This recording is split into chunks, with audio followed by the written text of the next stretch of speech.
The great hall of Kthros Prime was filled with silence. Hundreds of alien dignitaries stood in perfect rows, their silver skin glowing under the light of 3 moons that shone through the crystal ceiling. This was the most important day in the history of 2 civilizations, and Lady Velara hated every moment of it. She stood at the center of the hall, wearing the ceremonial robes of House Kthani.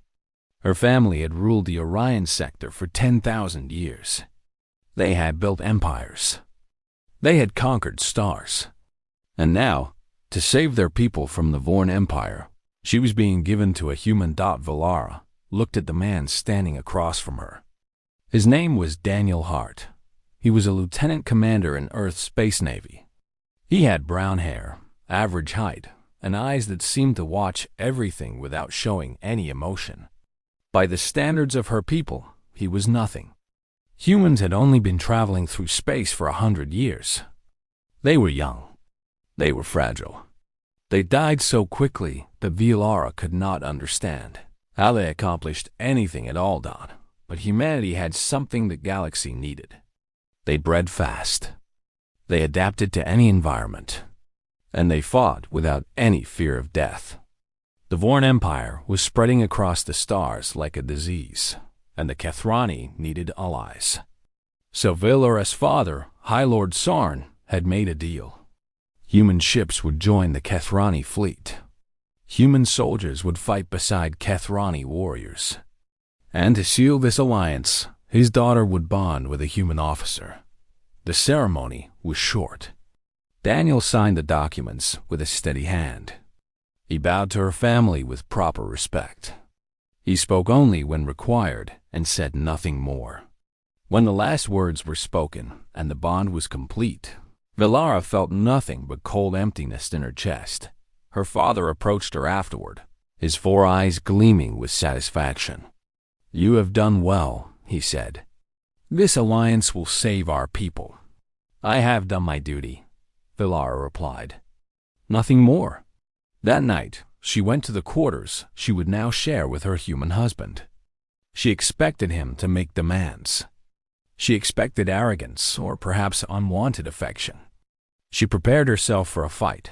Instead, Daniel was sitting by the window, looking at the stars. When she entered, he stood and gave her a small nod. "I know you did not choose this," he said. His voice was quiet and calm. "I will stay out of your way. You do not have to pretend this is anything more than what it is." Velara did not know how to respond. She had prepared for many things, but not for this simple acceptance. "You do not wish to claim your rights as my bonded partner?" Daniel shook his head. "I'm not here for that. I'm here because my people need this alliance too. The Vorn killed my family 3 years ago. If working with the Kthani helps stop them, then that's enough for me." He returned to the window and said nothing more. Velara stood in the doorway for a long moment, watching him. Then she went to her own room and closed the door. The months that followed were strange. Daniel was like a ghost in her life. He attended military meetings with the Kthani admirals, but he rarely spoke. He trained alone in the combat simulators for hours every day. He ate human food that smelled strange and read books on a small device. He never complained. He never demanded anything. He simply existed in her space without taking up any room. Velara found herself watching him sometimes, trying to understand what he was. Her handmaiden, Isha, noticed her curiosity. "The human is strange," Isha said one evening while brushing Velara's long silver hair.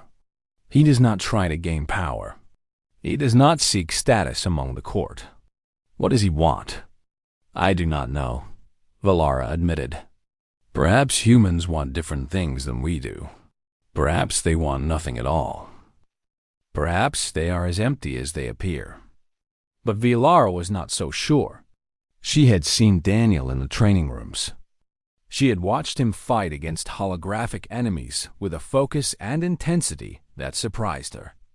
There was something burning inside him, something he kept hidden behind those quiet eyes.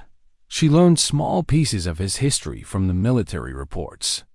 Daniel had grown up on Mars, one of Earth's colony worlds. When he was 19 years old, the Vorn had attacked. They had destroyed his home. They had killed his wife and his 2 young children. Daniel had survived only because he was serving on a ship that was away from the planet during the attack. After that day, he had enlisted in every dangerous mission he could find.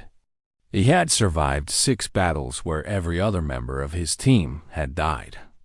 His commanders called him lucky. His fellow soldiers called him cursed. But he kept fighting, again and again, as if he was searching for something he could never find. One night, Valara found him in the observation deck, staring at the stars. She did not know why she approached him. Perhaps it was curiosity. Perhaps it was something else. "You do not sleep," she said. Daniel did not turn around. "Neither do you. I have duties that keep me awake." "What keeps you awake?" He was silent for a long moment. Then he said, "Memories." Valara moved to stand beside him. The stars stretched out before them like scattered diamonds on black velvet. "You lost your family to the Vorn." "Yes, and you blame yourself for surviving." Daniel finally looked at her. There was surprise in his eyes and something else. Something that looked almost like pain. "How did you know that?" "Because I see how you fight in the simulators. You are not trying to win. You are trying to die in a way that matters." The words hung in the air between them. Daniel did not deny them. He simply turned back to the stars. "My people believe that death in battle is the greatest honor," Valara said softly. "But I have always thought that living takes more courage than dying. Anyone can fall. It takes true strength to keep standing." Daniel said nothing, but something in his posture changed. The tension in his shoulders seemed to ease just a little. They stood together in silence, watching the stars. And for the first time since her bonding ceremony, Valara felt something other than cold duty. She did not know what it was. She was not sure she wanted to know, but as she looked at the quiet human beside her, she could not shake the feeling that there was more to Daniel Hart than anyone had seen. Something was waiting inside him, something that the galaxy was not ready for, and she, for reasons she could not explain, wanted to see what it was. The alarm woke Valara in the middle of the night. Red lights flashed through her quarters as a cold voice announced that all senior officers were to report to the command center immediately. She dressed quickly and ran through the corridors of the Kthani flagship, her heart pounding with fear she had not felt in years. The command center was chaos. Holographic displays showed a map of the border region, and what Valara saw made her blood turn cold. 300 Vorn warships had appeared near Kellith, a peaceful farming world with 2 million Kthani civilians. The enemy fleet was already moving toward the planet. Admiral Rothick stood at the center of the room, his 4 eyes scanning the tactical data. He was the most experienced commander in the Kthani Navy, and even he looked worried. "The Vorn arrived through an unknown jump point," he said. "We have no idea how they found it. Our patrol fleet in the area consists of only 30 ships. What about reinforcements?" Someone asked. "The nearest battle group is 3 weeks away. By then, Kellith will be gone." Valara felt sick. 2 million people. Families, children, elders who had never harmed anyone. The Vorn did not take prisoners. They did not negotiate. They consumed everything in their path and left nothing behind but empty worlds. "We have one other option," a Kthani officer said. "The human carrier Steadfast Hope is currently in the sector. They could reach Kellith in 6 hours." Admiral Rothick made a sound of disgust. 1 carrier and 12 small frigates against 300 Vorn ships? That is not an option. That is suicide. "Then we should contact them anyway," a quiet voice said. "Let them decide for themselves." Everyone turned. Daniel Hart stood at the edge of the room. Villara had not even noticed him enter. He was wearing his human uniform, and his face was calm and unreadable as always. Rothic's mandibles clicked with annoyance. You are here as a political gesture, human. This is not your concern. 2 million people are about to die, Daniel said. That makes it everyone's concern. The Admiral stepped closer to Daniel, using his greater height to look down at the human. And what would you suggest? That we throw away our ships in a hopeless battle? The Vorm cannot be defeated with the forces we have. The mathematics do not allow it. The Vorn have never fought humans, Daniel replied. They do not know what we do when we are afraid. And what is that? Daniel met the Admiral's eyes without flinching. We stop being afraid. We get angry. The room fell silent. Villara watched the exchange with growing interest. There was something different about Daniel now. The quiet ghost she had lived with for months was gone.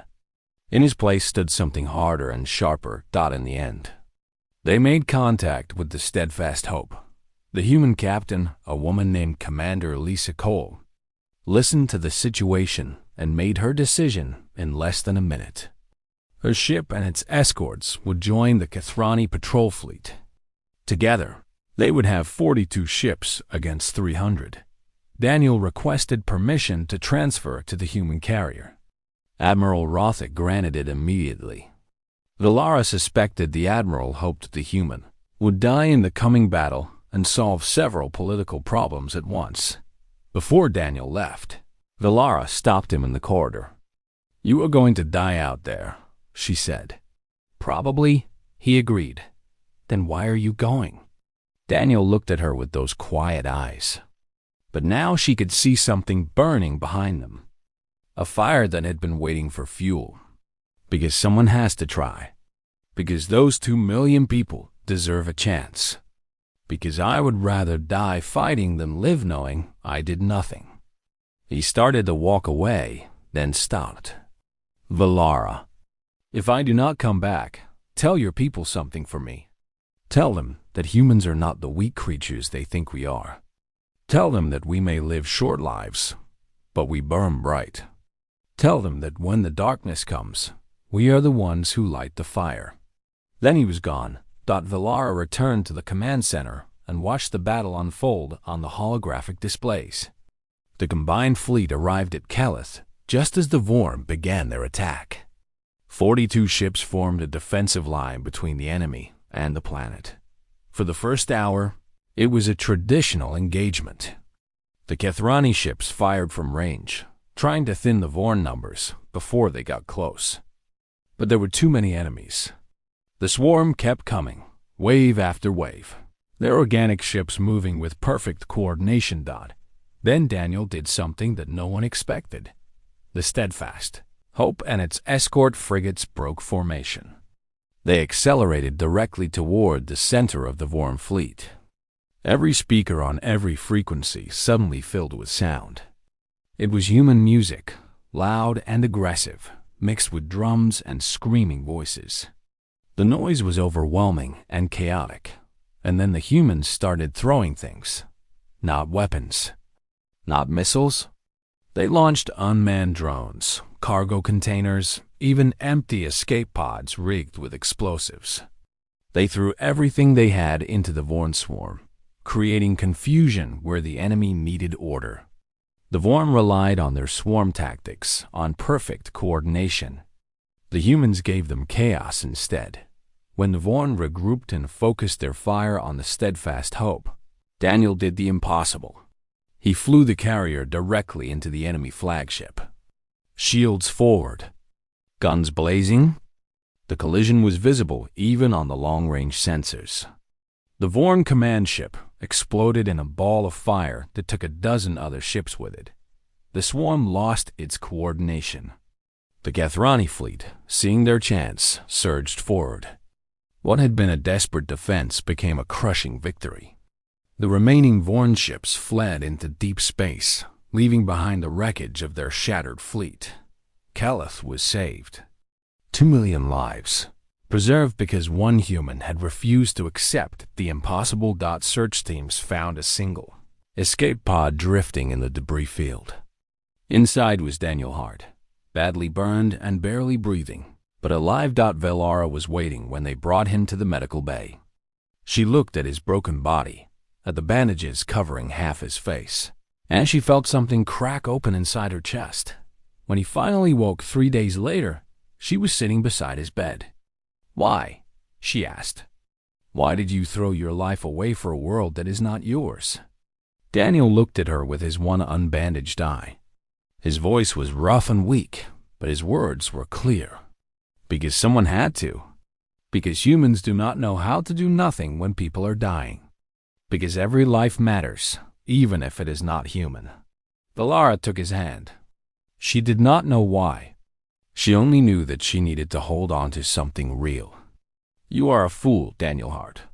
"Probably," he agreed. "But I am still here." For the first time since she had met him, Velara smiled. "Yes, you are. And I am beginning to understand why that matters."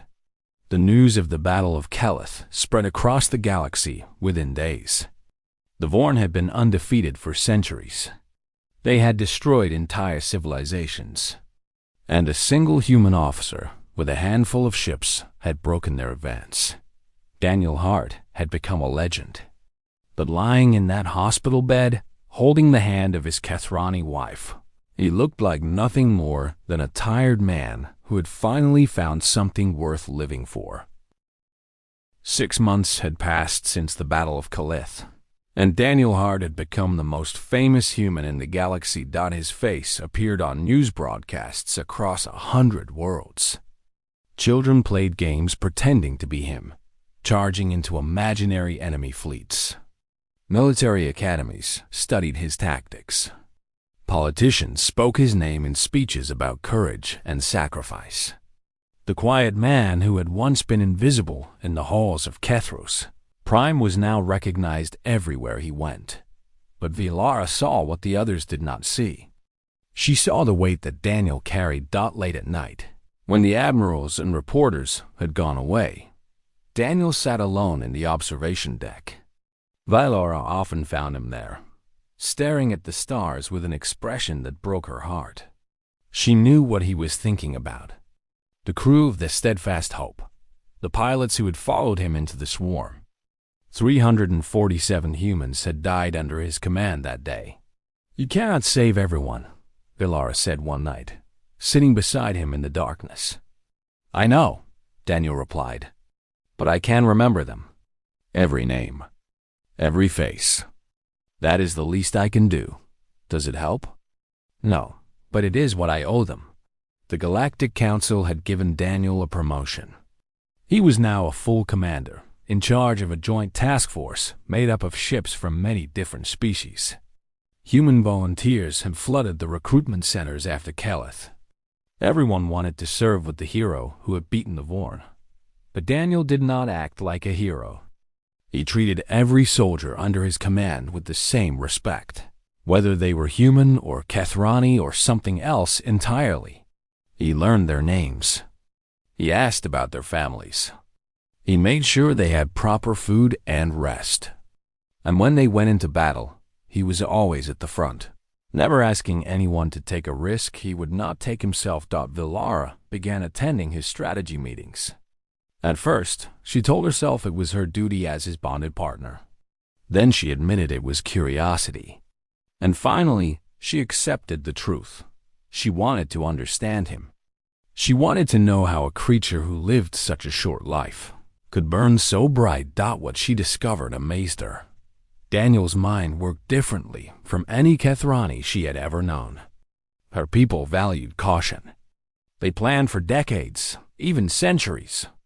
They conserved their resources and avoided unnecessary risks. Daniel did none of these things. He made decisions in moments. He trusted his instincts. He saw opportunities where others saw only danger. "Your plan is insane," Admiral Rothick said during one strategy session. Daniel had proposed attacking a Vorn supply station deep in enemy territory. "The risks are too great." We could lose half our fleet. We could, Daniel agreed. Or we could cut off supplies to 3 Vorn battle groups and save a dozen worlds from attack. The enemy expects us to be cautious. They expect us to defend. If we attack, we take away their greatest advantage. And what advantage is that? Time. The Vorn have all the time in the universe. They can wait. They can rebuild. They can attack again and again until we run out of ships. But if we force them to react to us, we control the pace of the war. We make them fight on our terms. Rothick shook his head. This is madness. Human madness. Perhaps, Valara heard herself say. Everyone in the room turned to look at her. But human madness won the Battle of Kellith. Perhaps we should listen. The silence that followed was heavy. High Lord Soren, who had been watching from his seat of honor, looked at his daughter with surprise. But Daniel simply met her eyes and nodded once, a small gesture of thanks that meant more to her than any grand speech could have. The attack on the Vorn supply station was a complete success. Daniel's fleet struck hard and fast, destroying the station before the enemy could respond. 3 Vorn battle groups were stranded without fuel or ammunition. A dozen worlds that had expected invasion were suddenly safe. The legend of Daniel Hart grew larger. Valara noticed something else growing too. The bond between her and Daniel had changed. What had started as a cold political arrangement had become something warmer. They talked now, really talked, about their hopes and fears and dreams. Daniel told her about Earth, about the blue oceans and green forests of humanity's home. Valara told him about Kthros Prime, about the crystal mountains and the singing winds that swept across the plains at sunset. "I would like to see your world someday," Daniel said one evening. "The real world, not just the military installations." "And I would like to see Earth," Valara replied. "To understand where you come from." Daniel smiled. It was a rare thing, that smile, and it transformed his entire face. "Maybe when the war is over, we could take a real vacation. No admirals. No reporters. Just us. I would like that." They were sitting in their shared quarters, closer than they had ever sat before. Valara realized that she was no longer counting the days until she could escape this arrangement. She was counting the moments she got to spend with him. "Daniel," she said softly, "when I first met you, I thought you were nothing. A political tool. A burden I had to bear. And now? Now I know I was wrong. You are the bravest person I have ever met. Not because you do not feel fear. Because you feel it and fight anyway. Because you carry the weight of all those lives and you still keep going." Daniel looked at her with those quiet eyes. But they were not empty anymore. They were full of something warm and bright. "Valara, I need to tell you something. When I came here, I did not care if I lived or died. I had lost everything. I was just going through the motions, waiting for the end. And now?" He reached out and took her hand. His skin was warm against her silver fingers. "Now I have something to live for again. Someone to come home to. Someone who sees me, really sees me. Not the legend or the hero, but just the man." Valara felt tears forming in her eyes. Her people rarely cried. It was considered a weakness. But at that moment, she did not care. "I see you, Daniel Hart," she whispered. "And I am grateful every day that you came into my life." The war was far from over. The Vorn were still out there, regrouping and rebuilding. More battles would come. More lives would be lost. But sitting there in the quiet of their quarters, holding hands and watching the stars, Valara felt something she had not felt in a very long time. Hope. Whatever darkness lay ahead, they would face it together. Human and Kthani, husband and wife, 2 hearts beating as one against the endless void. The galaxy might remember Daniel Hart as a legend, but Valara knew the truth. He was just a man who refused to give up. A man who had found love in the most unlikely place. And that, she thought, was the most heroic thing of all. The Vorn had learned to fear humanity, and fear made them desperate. Vylara stood on the bridge of the Kthani command ship, watching the sensor displays with growing horror. 7,000 Vorn warships had appeared at the edge of the Kthros system. 7,000. It was the largest fleet ever assembled in galactic history, and they were heading straight for homeworld. "They are sending a message," Admiral Rothick said, his voice heavy with despair. "They want to show the galaxy what happens to anyone who stands with humans." The Galactic Council had already begun arguing about what to do. Some demanded immediate surrender.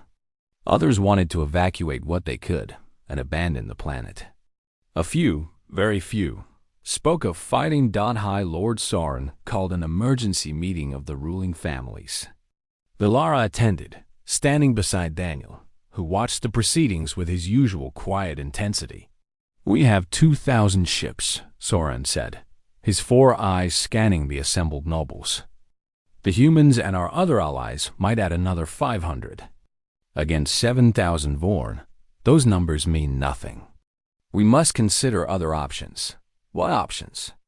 one of the nobles asked. "The Vorn do not negotiate." "They might," Soren replied slowly, "if we give them what they want." A cold silence fell over the chamber. Vylara felt her stomach turn as she understood what her father was suggesting. "You mean the humans," she said. Her voice was steady, but inside she was screaming. "You want to hand over the humans to save ourselves." Soren did not meet her eyes. "Daniel Hart is one man. The humans in our space number only a few 100,000. Our people number in the billions. The mathematics are clear. Mathematics."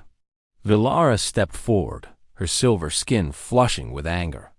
"You would calculate the value of lives like counting coins. You would betray our allies, break our sacred oaths, and hand innocent people over to be slaughtered. And you think that will save us?" "Vylara, you do not understand. I understand perfectly. I understand that the Vorn will not stop with the humans. Today they demand Earth's people. Tomorrow they will demand the Valori. Then the Meridian Collective. Then us. One by one, they will consume everyone who ever stood against them, because we were too afraid to stand together." The chamber erupted in argument. Voices rose and fell, some supporting Soren, others backing Vylara. Through it all, Daniel stood silent, watching with those calm, patient eyes. Finally, he spoke. His voice was not loud, but somehow it cut through the noise like a blade. "I will not ask anyone to die for me," he said. "If surrendering the humans will truly save your world, I will go willingly. I have no right to demand that billions of Kthani die for the sake of thousands of my people." Vylara turned to him, her heart breaking.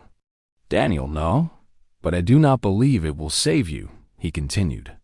"The Vorn are not here for revenge. They are here because they have finally understood what humanity represents. We are proof that the swarm can be defeated. We are hope, and the Vorn cannot allow hope to exist." He walked to the center of the chamber, and every eye followed him. "If you surrender us, you will buy yourselves a few years at most. The Vorn will rebuild their strength and return.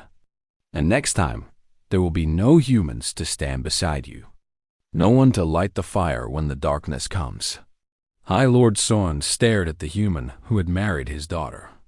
"You would have us fight a battle we cannot win. I would have you fight a battle that must be fought. Win or lose, this is the moment that will define your civilization. Will you be the people who betrayed their allies and died slowly, piece by piece?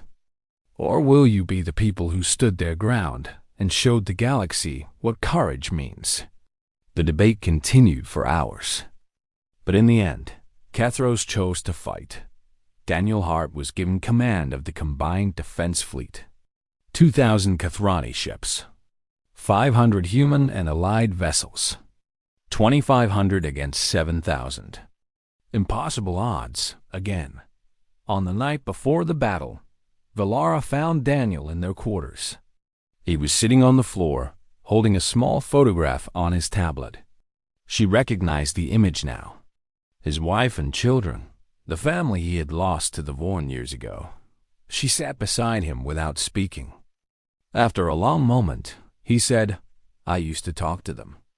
Before every battle. I would tell them I was coming to join them soon. And now?"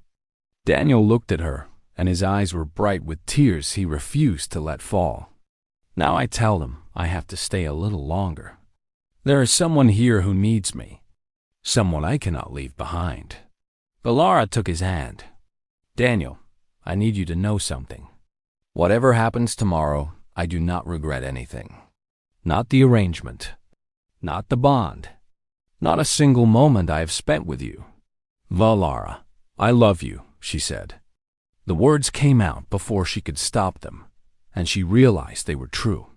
Completely true. "I love you, Daniel Hart. And if we die tomorrow, I want you to know that you gave me something I never thought I would have. You gave me hope." Daniel pulled her close and held her tight. His voice was rough when he spoke. "Then we will not die tomorrow. We will fight. We will win.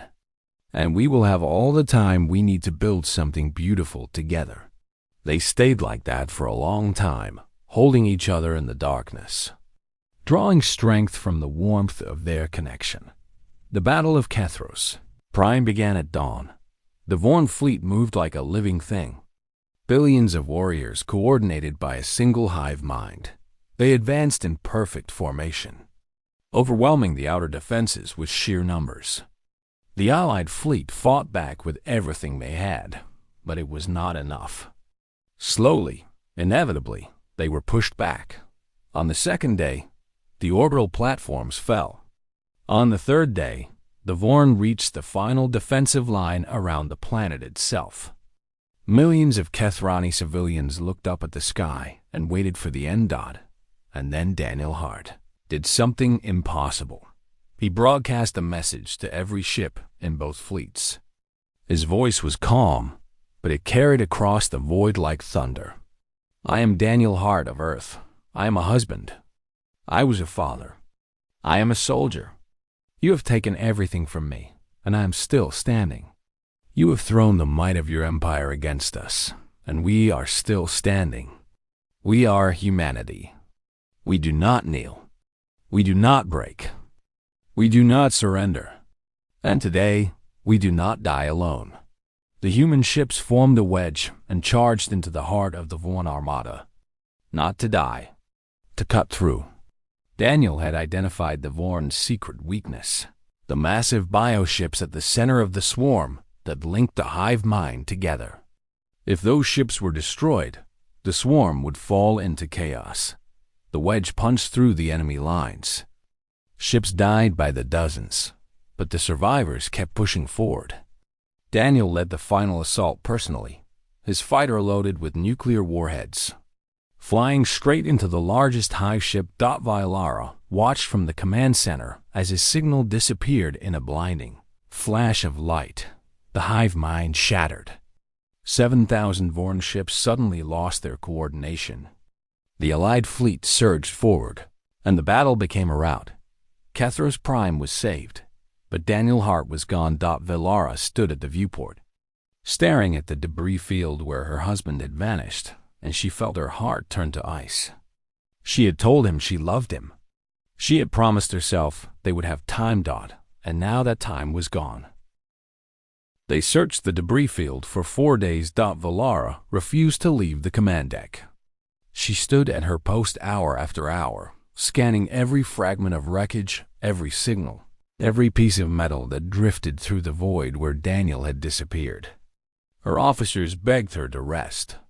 Her handmaiden brought food that she did not eat. But she would not move. She had promised him they would survive together. She had told him she loved him. And now she searched for him among the ashes of his sacrifice. On the 4th day, a Kthani rescue ship found a single emergency beacon. It was weak, barely detectable, coming from a damaged pressure suit drifting in the cold darkness. Inside that suit, more dead than alive, was Daniel Hart. The medical teams said it was impossible. His fighter had been at the center of a nuclear explosion. Nothing should have survived. But somehow, in the last second before impact, Daniel had ejected. The blast had thrown him clear and knocked him unconscious. His suit had sealed automatically and activated its emergency beacon. Humans, the doctors learned, had a remarkable capacity for survival. Their bodies could endure trauma that would kill most other species.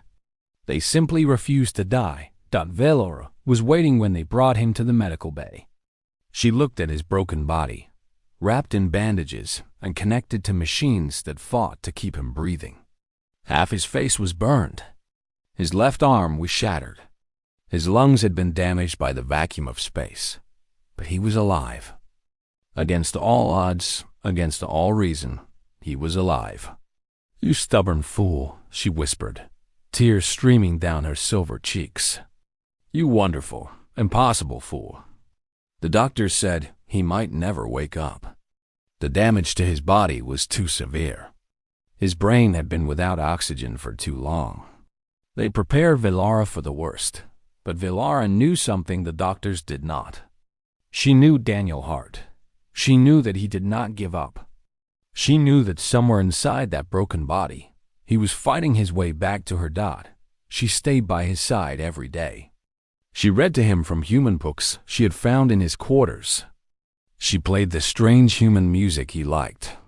She talked to him about their future, about the places they would go and the things they would see when he recovered. And one morning, 3 months after the battle, Daniel opened his eyes. The first thing he saw was her face. The first word he spoke was her name, Velora. She took his hand and held it against her cheek. "You came back." "I promised," he said, his voice barely a whisper. "I promised we would have time." The galaxy celebrated when they learned that Daniel Hart had survived. He was already a legend after Kellith. After Kthros Prime, he became something more. A symbol. An icon. Some called him the war deity of Earth, a being who had challenged death itself and won. Temples on distant worlds displayed his image. Children of 100 species grew up hearing stories of the human who would not fall. But Daniel rejected all of it. When he was finally strong enough to leave the medical bay, he refused every honor they tried to give him. He did not want statues or temples. He did not want parades or celebrations. "I am not a god," he told the Galactic Council. "I am just a man who fought for the people he loved. Any of you soldiers would have done the same." He returned to Kthros Prime with Velora and took a quiet position as a military advisor. He spent his days training young officers, teaching them the lessons he had learned in battle. He taught them that courage was not the absence of fear, but the choice to act despite it. He taught them that every life mattered, that no one should be left behind. He taught them that victory meant nothing if you lost yourself along the way. And in the evenings, he sat with Velora on the balcony of their home, watching the twin suns set over the crystal mountains. "You could have ruled the galaxy," she said one night, as the sky turned colors no human word could describe. "Every species would have followed you. You could have been emperor of all known space." Daniel shook his head. "I never wanted to rule anything. I just wanted to protect the people I love, to make sure no one else has to lose what I lost." He looked at her with those quiet eyes, the same eyes that had once seemed so empty, but now were full of warmth. "That is enough. You are enough." Velora leaned against him, feeling the steady beat of his heart. "When my father first told me about the arrangement, I thought my life was over. I thought I was being sacrificed for politics. I never imagined I would find something real." "Neither did I," Daniel admitted. "I came here hoping to die in battle. I found something worth living for instead." They sat in comfortable silence, watching the stars appear one by one. The war was over, at least for now. The fragments of the Vorn hive mind were scattered across the galaxy, too broken to pose a threat. Other challenges would come, as they always did. New enemies would rise. Old alliances would be tested. But for now, there was peace.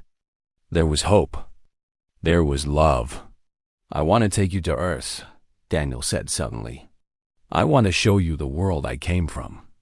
The oceans and the forests and the cities full of people who have never seen an alien in their lives. I want them to meet you, Valara.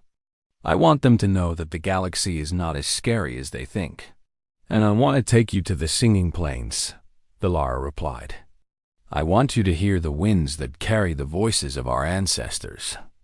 I want to walk with you through the crystal caves where my grandmother told me stories when I was young." "Then we will do both," Daniel said. "We will see all of it. Everything the galaxy has to offer. Together." He put his arm around her, and she nestled closer to him. The sky darkened to purple, then to black, and the stars stretched out before them like an infinite sea of light dot in the years that followed. Daniel and Valara became something more than heroes. They became a symbol of what was possible when different peoples came together. Their story was told in schools and homes across 1,000 worlds. The human who married for duty and found love. The Kthani who saw past her prejudice and discovered a kindred soul. Daniel lived to be 97 years old, a remarkable age for a human who had survived so much. When he finally passed, peacefully in his sleep with Valara's hand in his, the galaxy mourned. A day of silence was declared across all known space. Ships lowered their flags. Soldiers stood at attention. And billions of people, human and alien alike, remembered the quiet man who had changed everything. Valara lived another 69 years after him. She spent that time making sure his legacy would never be forgotten. She wrote books about their life together. She spoke at academies and councils. She raised their grandchildren to carry on the values Daniel had taught them. And when her time finally came, she was buried beside him on Kthros Prime, in a tomb that looked out over the crystal mountains and the twin suns she had watched with him so many times.